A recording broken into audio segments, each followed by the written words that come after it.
Crystal Echo Hawk's daughter gets asked if she still lives in a teepee. And Crystal's response isn't rage, it's something more unsettling. She gets it. Because 87% of American schools stopped teaching about Native peoples after 1900. And 78% of Americans know very little about Native people. So that question, as painful as it is, it kind of makes a terrible kind of sense. The last data point most Americans have on Native people is somewhere around third grade.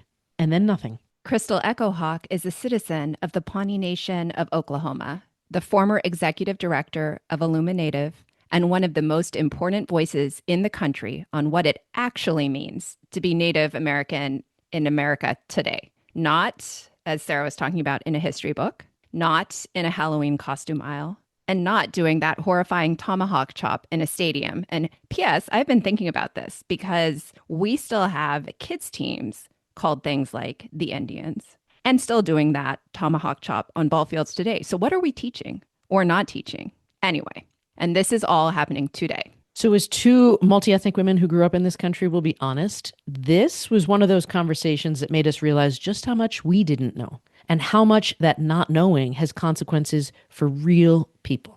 This is What Do You Mean By That? And we are your co-hosts, Sarah and Misasha, and we hope this conversation has as much of an impact on you as it did for us.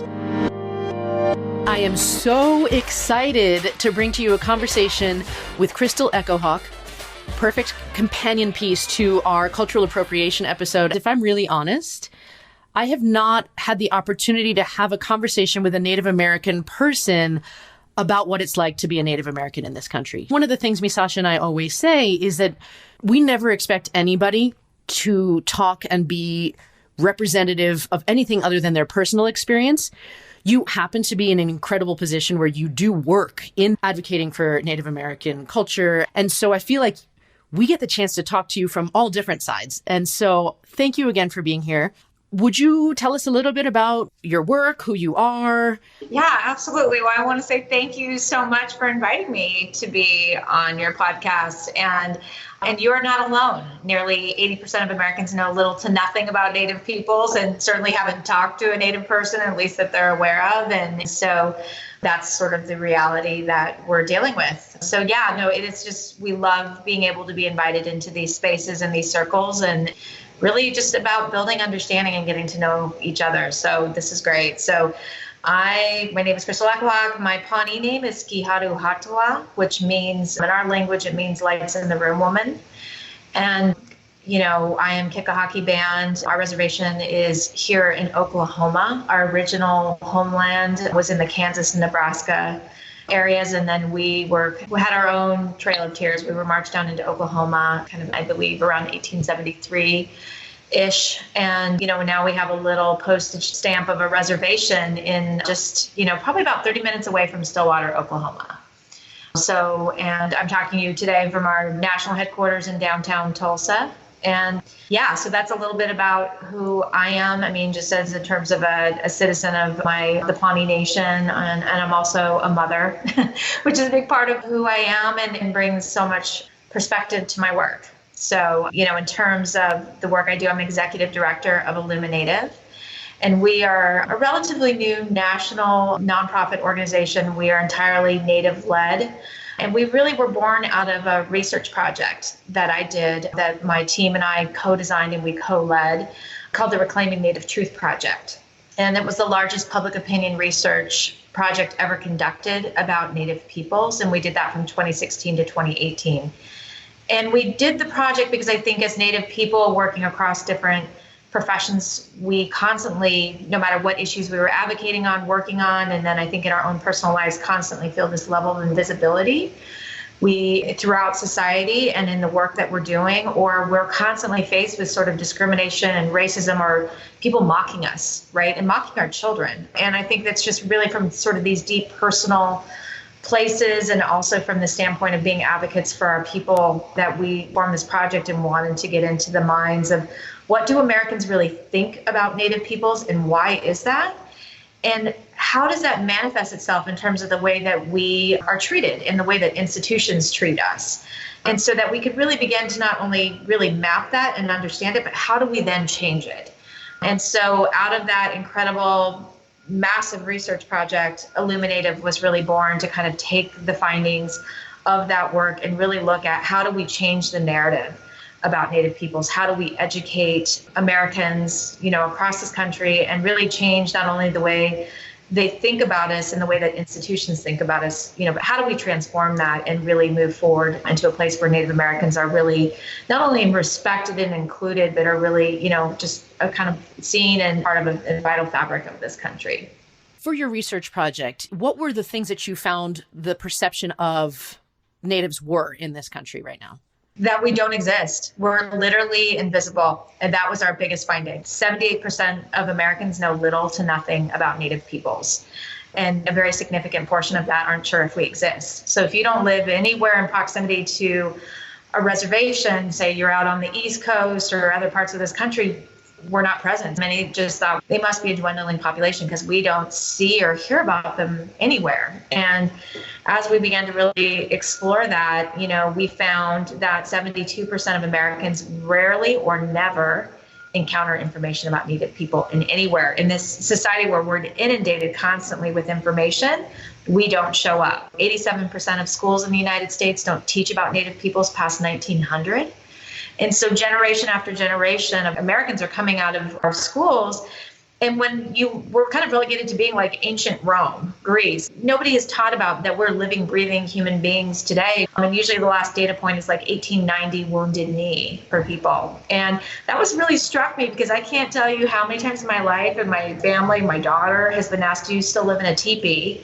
And people get really mad, but now it's like, wait a minute, I get it now. It's not that this person necessarily is setting out to really be hurtful or racist or whatever. That's literally the last data point they had on us was probably somewhere in elementary, middle school.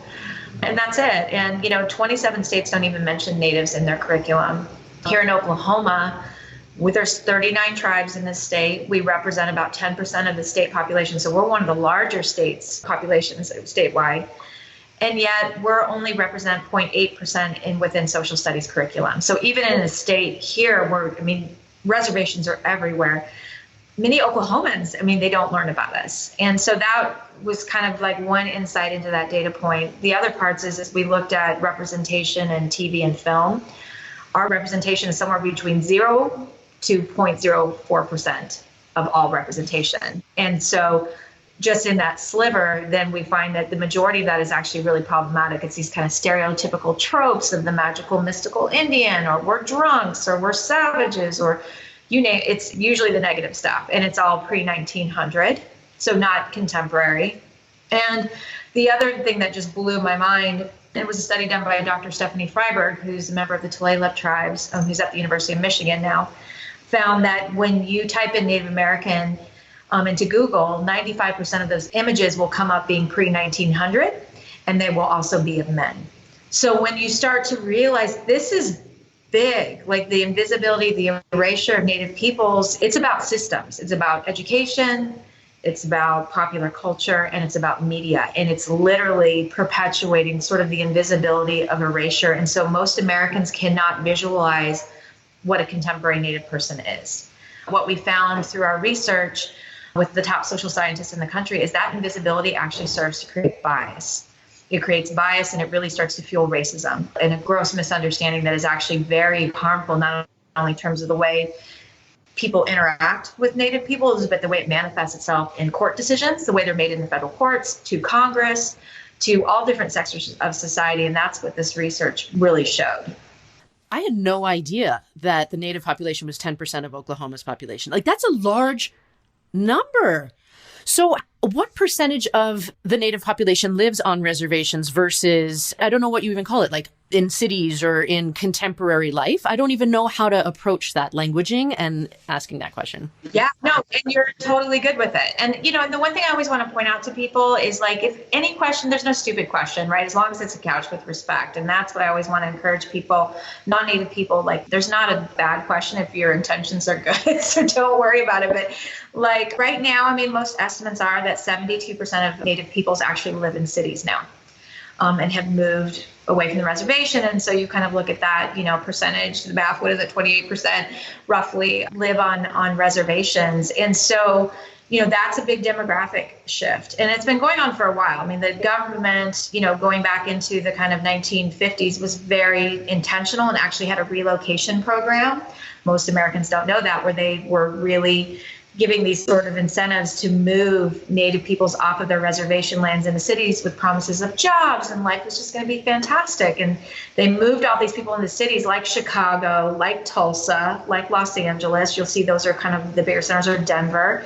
And then they left them with nothing. No, there were no jobs and whatnot. And so that's why you started to see some of these big demographic shifts. But I think also some reservations are really challenged with economic opportunities. I mean, there's real reasons why it can be sometimes challenging, but that doesn't mean that those people living in those urban cities still don't have that connection to their homeland. And that's the seat of their tribal nation. And so I think that's really important to understand, that it's not just a clear separation, right?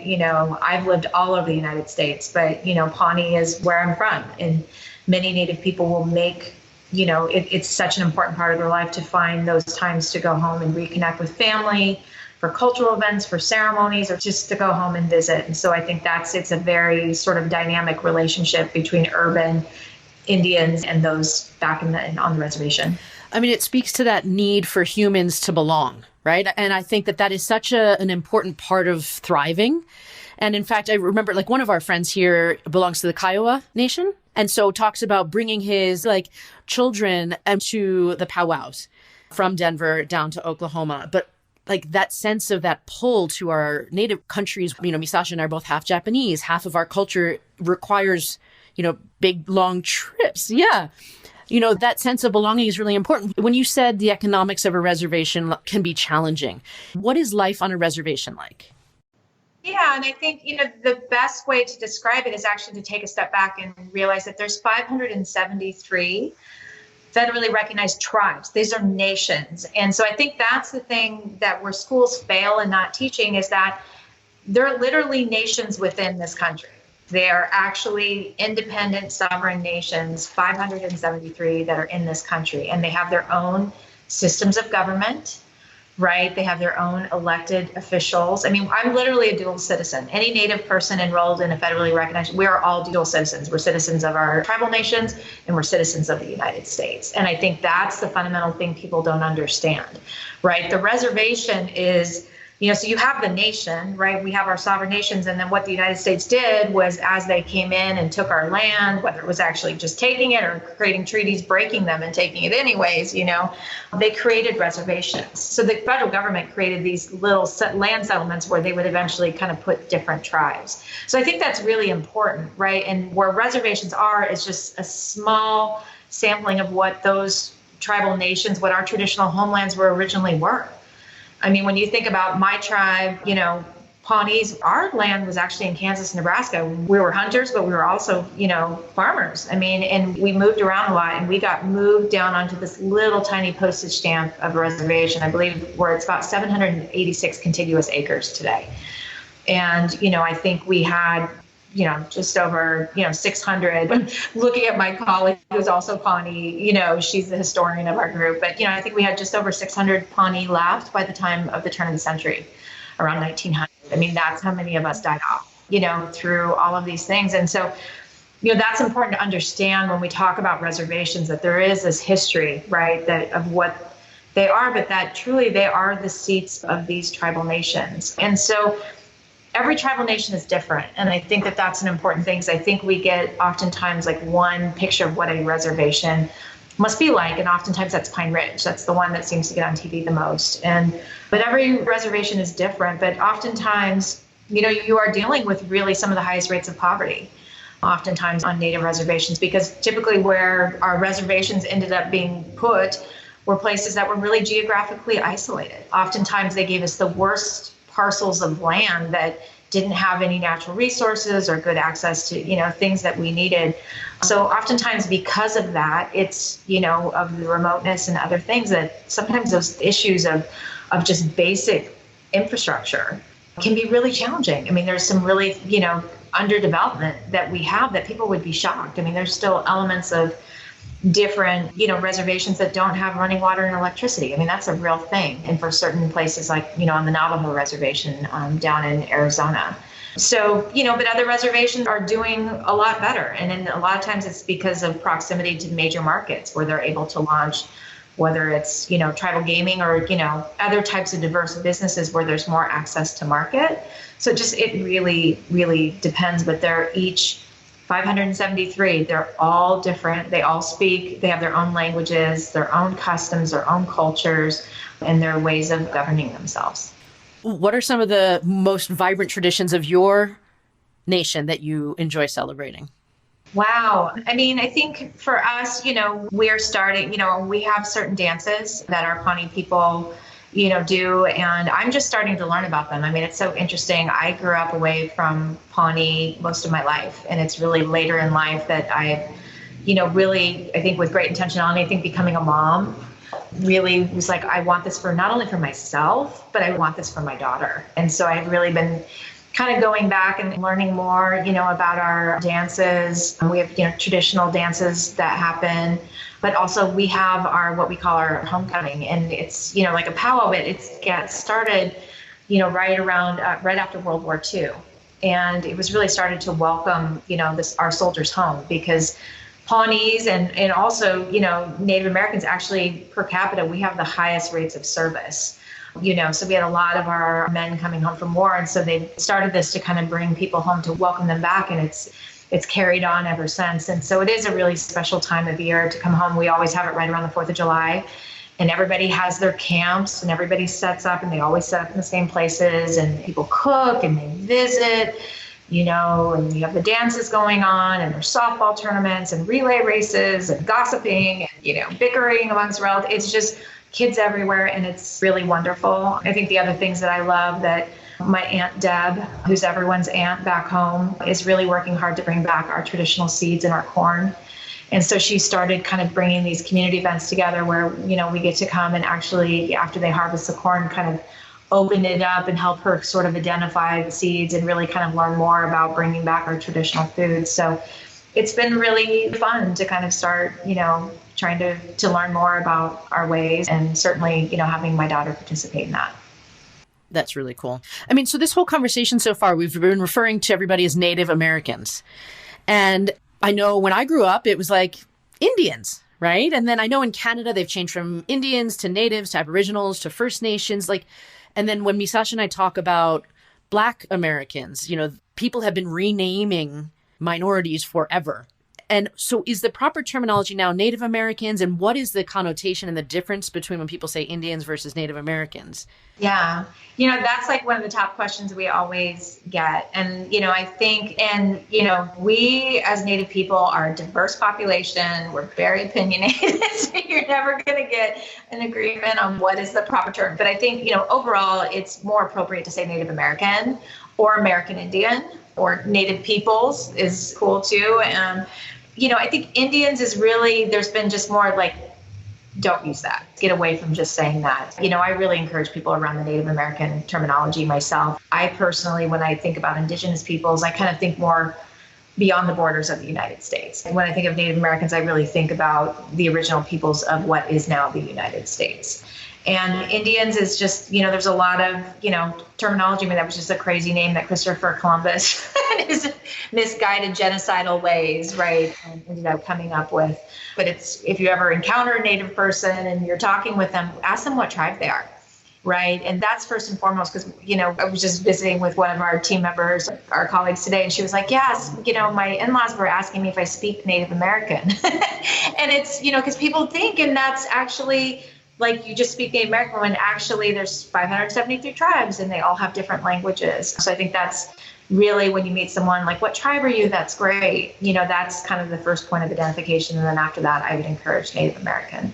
That's great to hear. I mean, you just mentioned Christopher Columbus, so I kind of have to ask, Indigenous Peoples Day, how do you explain like that or Thanksgiving from the Native American perspective?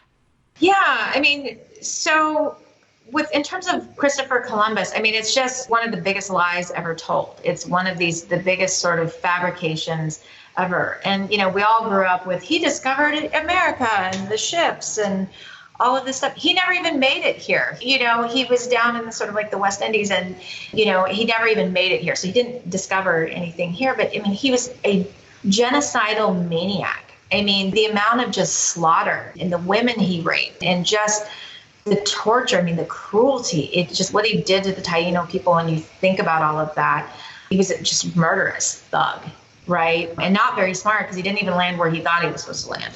And so it's just a mystery as to why we're just hanging on to this notion, or even for Italian Americans who really feel like, well, if you're taking that away, that's a direct, threat at us. And it's like, no, why are you wanting to celebrate? It's that invisibility and erasure, that kind of this gut punch where people just can't seem to let go of stuff like that, because what we found with that invisibility and that erasure, it dehumanizes us. And it just sort of makes like, well, why can't you guys just be okay with it? And it's like, well, you wouldn't be okay if that was a murderer of your people where you come from. You wouldn't want them celebrated, and I think it's really, that's why I love these opportunities to talk with folks. Like, we need to build empathy, right? This isn't just an issue of political correctness. I mean, this is really kind of putting everyone putting their shoes in the Native people and thinking, wow, okay, I wouldn't want to, someone who committed acts of genocide to be celebrated either. And I think, in looking at that movement around Indigenous Peoples Day, this is about celebrating the resilience and the strength and the vibrancy of Indigenous peoples, of Native peoples. And Native peoples have made incredible contributions in this country, going back all the way to the Constitution and so many of the foods that make up the base of the American diet. To, we have amazing, doctors and scientists and professional athletes and people out in the world doing incredible things today. And it's really, that opportunity to understand that it doesn't matter where you stand in this country today, you're standing on Native land, right? And that just wasn't sort of given up. I mean, it was taken. Every treaty in this country was broken. I mean, to really kind of take that moment and understand that this country would not exist if it wasn't for Native peoples and the sacrifices that they made.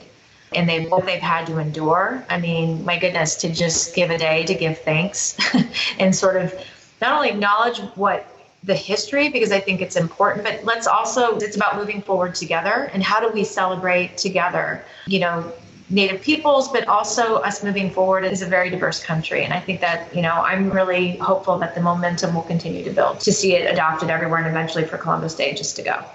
I love that. That's great.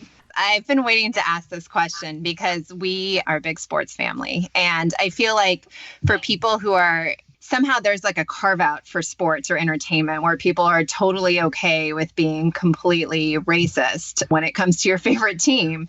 So my husband and I, well, our whole family were watching the Braves fans doing the tomahawk chop, which just, whatever, blows my mind in this day and age. And we had someone who wrote into the podcast who was mentioning their school mascot, and they were trying to change that from being sort of an offensive portrayal of a Native American to something else. And it basically got voted down. And the white families at the school were sort of cheering because that's how the mascot's always been. And the Native people who had come to speak in support of changing that were sort of just left sitting there. So I was so curious to hear your thoughts on that. Like, how can we talk about that? Well, it does boggle the mind. I mean, I think we're starting to reach a critical mass in this country that we understand that blackface is wrong, as an example.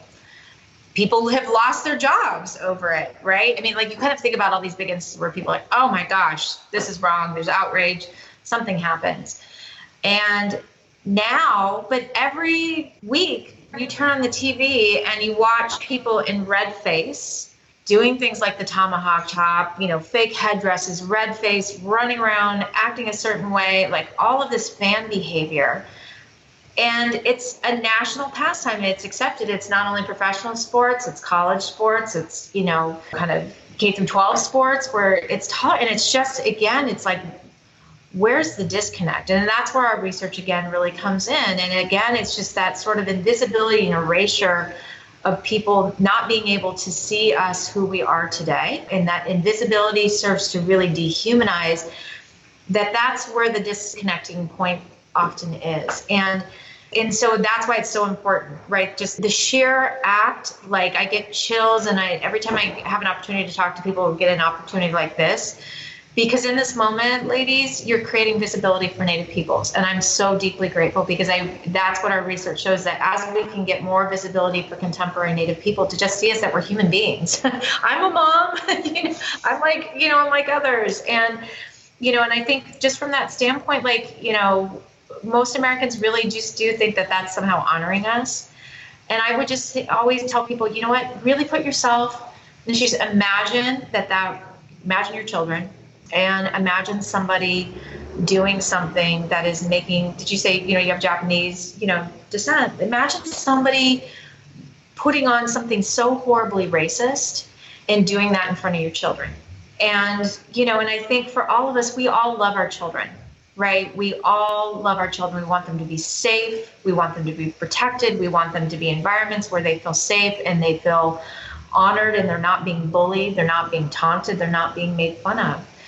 And we all want that, and so just then kind of, it's always that point of empathy. Step into the shoes of a Native American mom, or imagine your children being a Native American child and then putting them out in the middle of that. And it's horrifying. It's really, really horrifying and hurtful. And that is the point of just, I'm like, stop, drop, and roll, everyone, and just put yourself into someone else's shoes of what that would feel like to be bullied and taunted and made fun of. And then to be told, when you say, look, that's hurtful, that's racist, please don't do that. And they're like, oh, you don't know, we're going to do it anyways, right? Actually, we took a poll over here and a few people said that they didn't think it's racist. So we're just going to believe them, even though you just told us it's racist. I mean, that's the thing, that we're constantly dealing with, is that Native peoples, we are diverse. And there are some Native Americans that are flying with these mascots, right?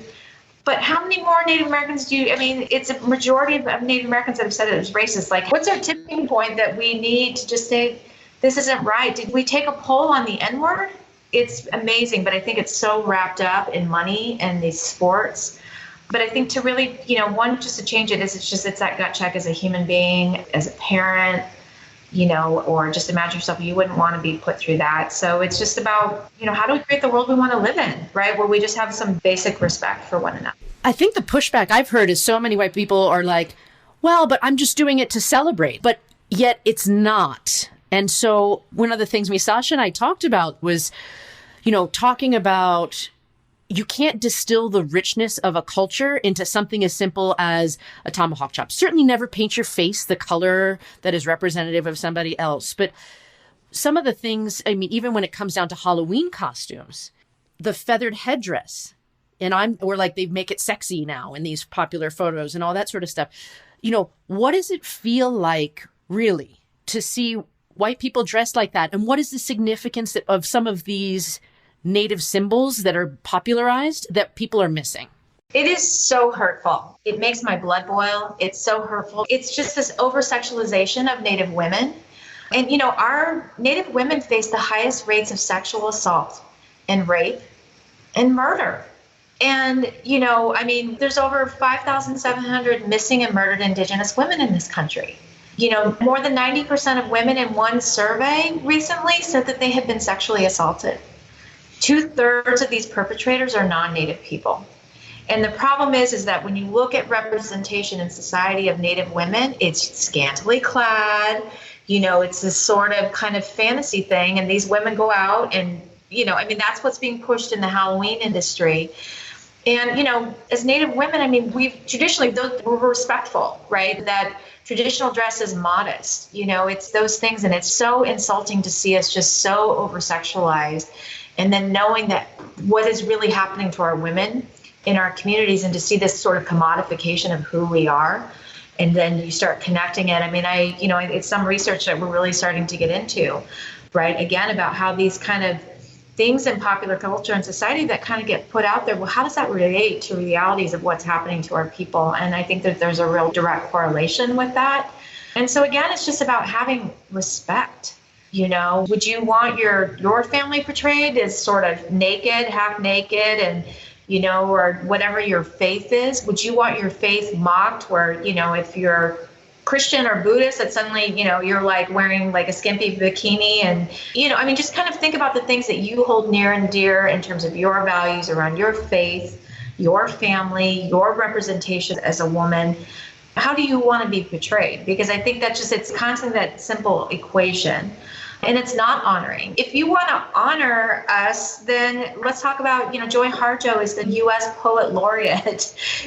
She's great. She's the first Native American to be our Poet Laureate. Like, there's a contribution. You want to honor us? Do something around her. Or Wes Studi, who's a Cherokee actor, a very famous Cherokee actor, the first Native American in history to receive an Oscar. Or your sports fans. I mean, you have amazing, athletes like, I cannot say enough about this Cherokee pitcher, which I believe his name is Ryan Hensley, probably messing up his name, but he pitched for the Cardinals, and they were playing the Braves.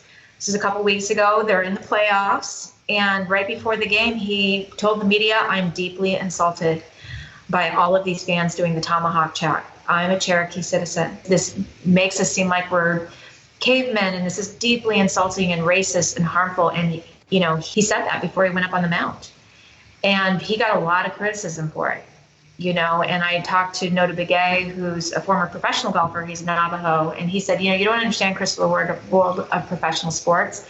That young man put his entire career on the line, but he stood up what was for right. And because he was standing up against racism, that's like Jackie Robinson, right? I mean, in these moments.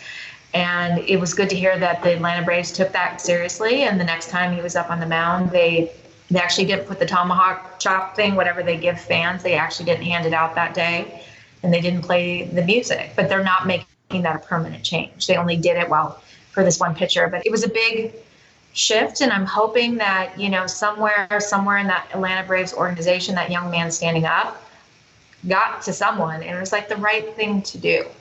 Right. So I really commend, Atlanta for taking that step, but there's a lot more to do, not only within Major League Baseball, but certainly within professional football and other sports.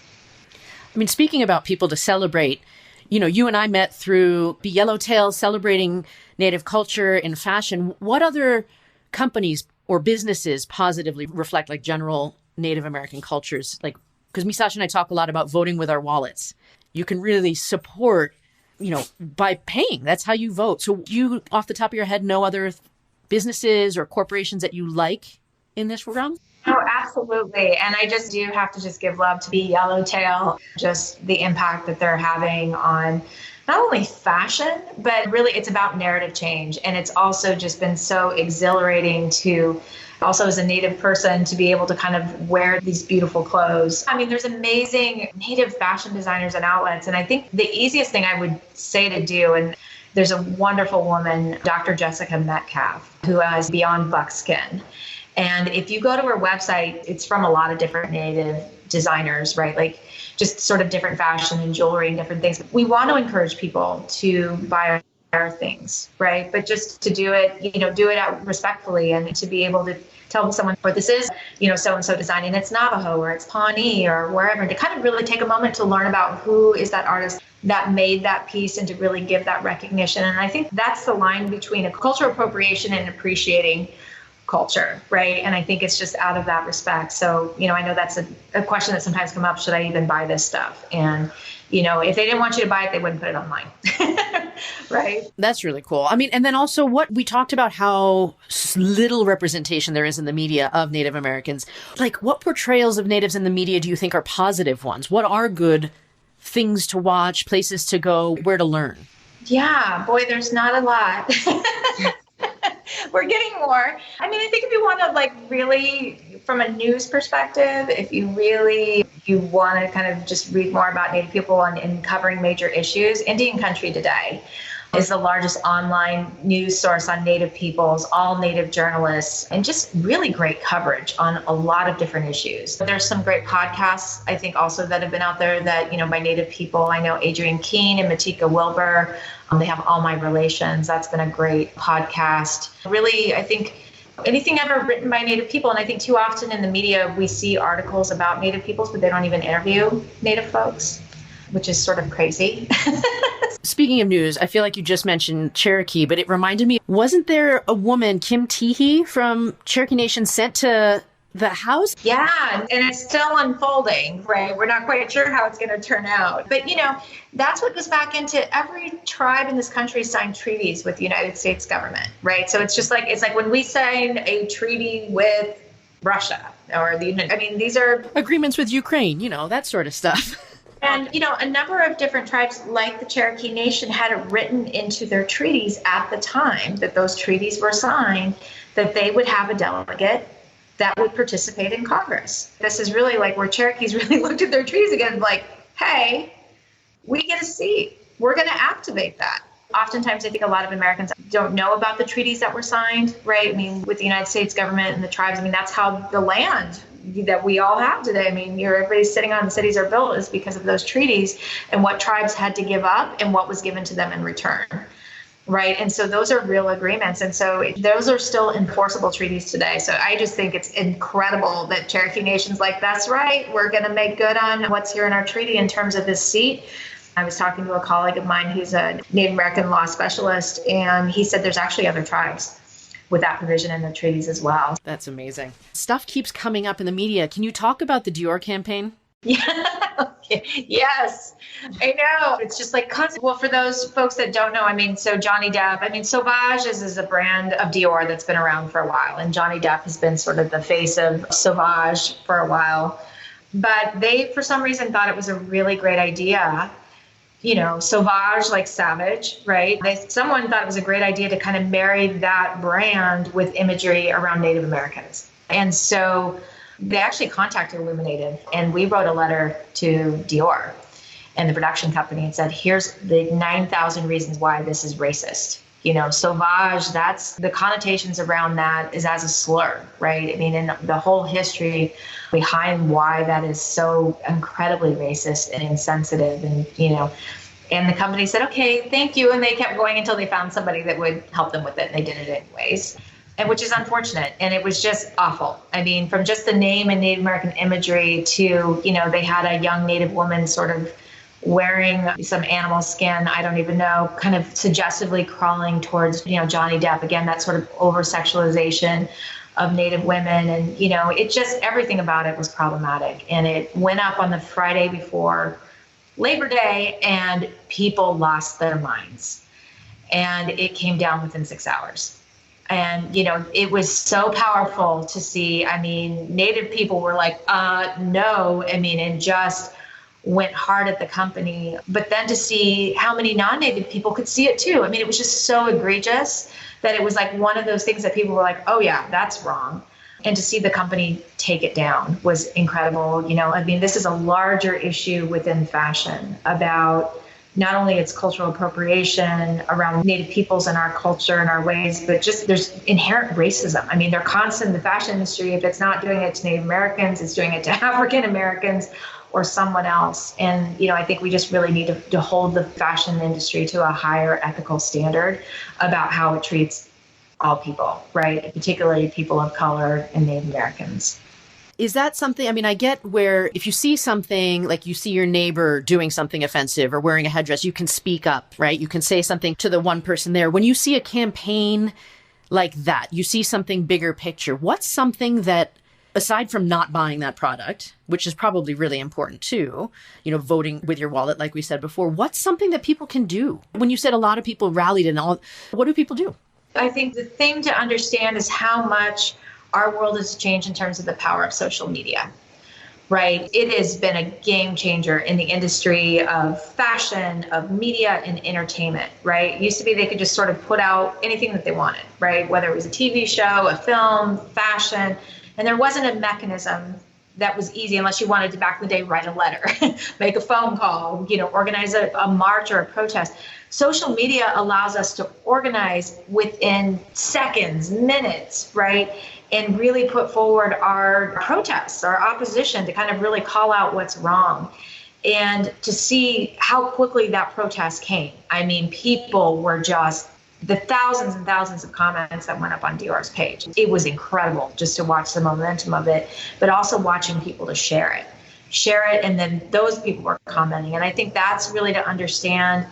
I do get annoyed with call out culture and social media sometimes too, where it turns really ugly and we can be nasty to one another. I don't condone that, but boy, it's about holding people like companies and things like that accountable, people accountable. That's an incredible way to organize. And I think to really look at, like, quickly people are like hashtag boycott Dior, like other things, just really putting comments up on those pages, you know what? The company does pay attention. And in fact, the company actually started going through and deleting comments. If it tells you that somebody's actually really on the other end reading those and they didn't want them to be seen. So I think that voting with your wallet, but also it's really about standing up and saying no. And if that's putting comments up on social media, that's forwarding to your friends and your family saying, hey, you guys take a look at this. I'm really bothered by this. If you feel the same way, you should put a comment up too. That's just one suggestion. I'm so excited. I know our time is coming to a close. Are there any other things that we missed talking? I mean, we could probably talk for a lot longer, but if there's anything else that you feel like you wish people in the United States knew or thought about, or you want them to do, is there anything? Yeah, I mean, I just think it's that constant reminder that, there are, more than 5 million Native people in this country. And I think it's always this just sense as we walk through our days and busy lives to just take a moment. And sometimes it can be just like an easy step of just Google who are the traditional Native people of where you currently live, because that was somebody's land. Where your home sits now, where your office sits, that actually was the land of a tribe. And I think just even that sense of place can be just such a powerful centering. But then, knowing that there's Native American people that live in your town, there's tribes potentially, we're in 35 states. I think it's a little bit of that kind of easy, basic education, but understanding we're here today. And we are contributing amazing things to society. We have challenges that we are facing that really need to be addressed. We face, serious civil rights abuses constantly. There's real issues, but that's not our only story. I mean, we are strong, we are resilient. We've got also amazing things happening at the same time, and we're diverse. And so I think I would just really encourage people to kind of be open-minded and be curious. There is wonderful things when we talked about Native fashion, or there's, new Native films are getting ready to come out. We all live in this world together and we need to find ways that we learn about one another and respect each other. And so I just want to say thank you both for creating the space to visit today. Thank you so much for taking the time. We really appreciate it. Thank you.